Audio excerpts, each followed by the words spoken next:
Assalamualaikum warahmatullahi wabarakatuh. Perkenalkan, nama saya Ajeng Julia Muani dan PM 2310010282.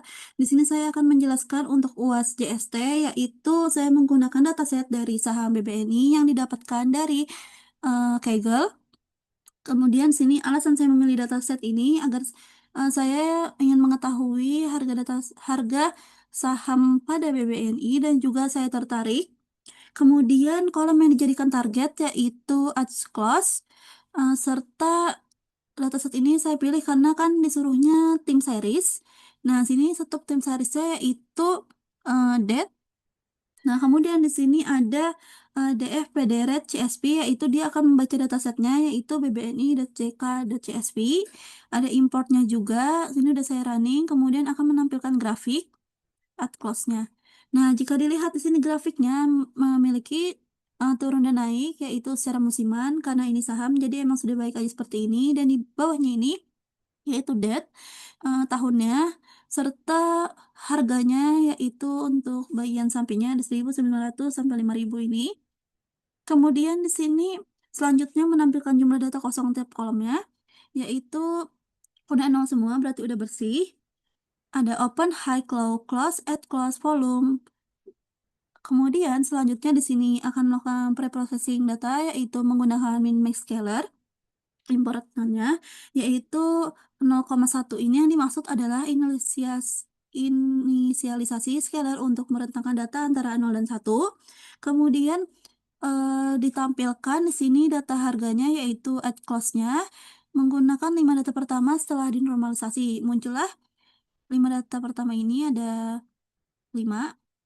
Baik, selanjutnya di sini menentukan berapa hari ke belakang yang digunakan sebagai acuan fiturnya yaitu window size. Window size ini misalnya kan 5 nih punya saya, berarti itu 5 hari ke belakang untuk hari ke-6-nya seperti itu atau keesokannya. Nah, di sini ada bentuk X dan Y-nya. Untuk bentuk X-nya jumlah data, window size-nya. Sedangkan untuk bentuk Y-nya yaitu jumlah datanya, yaitu setelah di running ternyata ada 1782,5 yaitu window size-nya. Sedangkan untuk Y-nya 1782. Oke. Nah, kenapa sih normalisasi ini penting? Yang di atas tadi itu, yang 5 data pertama setelah normalisasi, karena nilai besar seperti harga saham ini akan mendominasi proses pembelajaran jaringan saraf dan juga dapat menyebabkan model itu sulit seperti untuk bekerja. Oke, selanjutnya kita lanjut lagi yang bawah tadi udah saya jelaskan. Lalu di sini kita akan menggunakan 80% data untuk latihan dan 20% untuk pengujiannya. Sini menggunakan pengaliannya sini udah ada X-train dan juga X-test-nya. Sini di print data trainingnya, X-train ya, yaitu ada 1425 dan juga data testingnya yaitu 357. Oke, selanjutnya di sini kita akan lanjut ke bagian input hidden layer dan juga input layer. Nah, sini untuk yang bagian input dim ini itu harus sama dengan bagian Windows size yang di atas tadi. Karena saya makin 5 berarti input dimnya itu ada 5. Nah, untuk pada tahap ini kita menggunakan strukturnya yaitu dari 5, 12, 8, dan juga 1 ini 5, 12, 8, 1. Oke, sini input layernya berisi 5 neutron, terus tuh sesuai dengan Windows size tadi. Nah, kenapa sih menggunakan relu? Bagian ini relu. Nah, relu ini digunakan agar model itu mudah bekerjanya dan juga dia tuh dapat membantu memproses pembelajaran pada data dan menghindari masalah yang tidak diinginkan. Jadi menggunakan relu aja karena lebih mudah. Kemudian di sini menggunakan Adam. Nah, saya menggunakan Adam ini karena model Adam ini populer di JST dan juga gampang juga untuk digunakannya. Oke.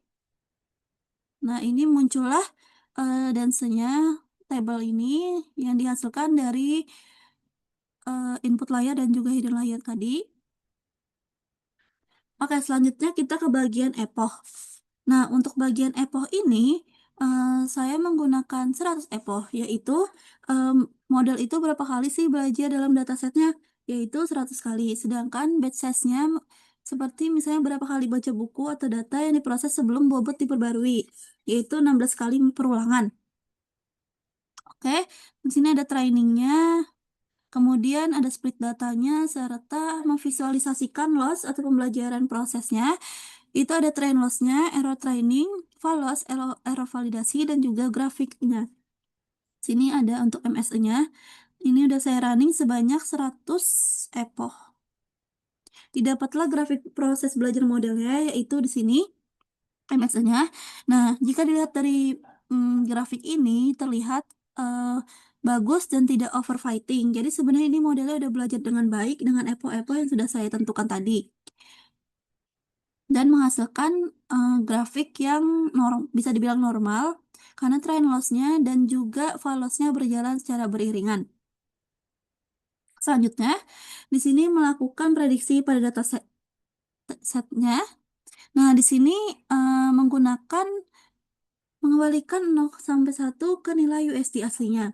Udah saya running di sini ada prediksi 5 data pertama dan juga data aslinya ada 5.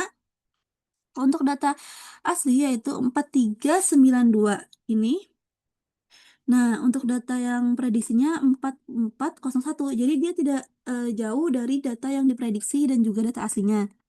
Jadi errornya itu tidak jauh dan bisa dibilang baik saja.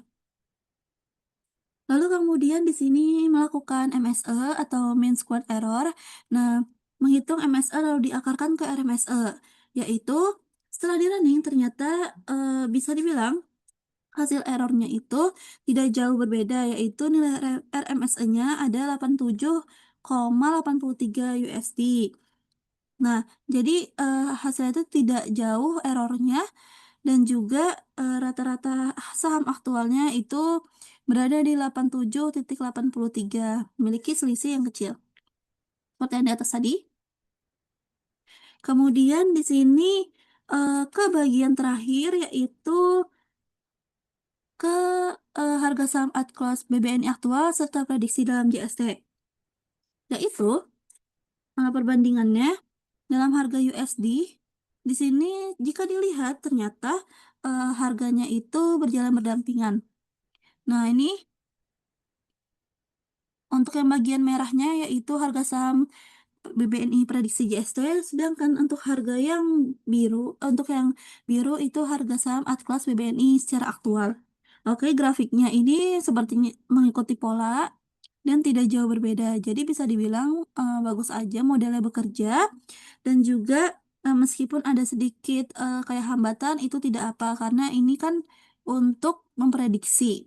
Jadi bisa aja melakukan kesalahan pada modelnya. Oke. Nah, jadi apakah model JST ini lagi digunakan untuk memprediksi harga saham besok? Sebenarnya bisa, tetapi kita harus tetap hati-hati dan juga menggunakan dataset yang lebih baik mungkin, dan serta kita juga harus menggunakan model-model yang lebih baik lagi karena bisa aja yang tadi saya melakukan kesalahan-kesalahan dalam memilih modelnya dan juga epochnya mungkin. Oke, lalu kemudian kendalanya yang dihadapi yang tadi bisa jadi ada kesalahan-kesalahan dan bisa diperbaiki di kemudian hari. Nah, setelah semua yang saya jelaskan tadi sudah selesai. Jadi, terima kasih. Mohon maaf jika ada salah kata. Wassalamualaikum warahmatullahi wabarakatuh.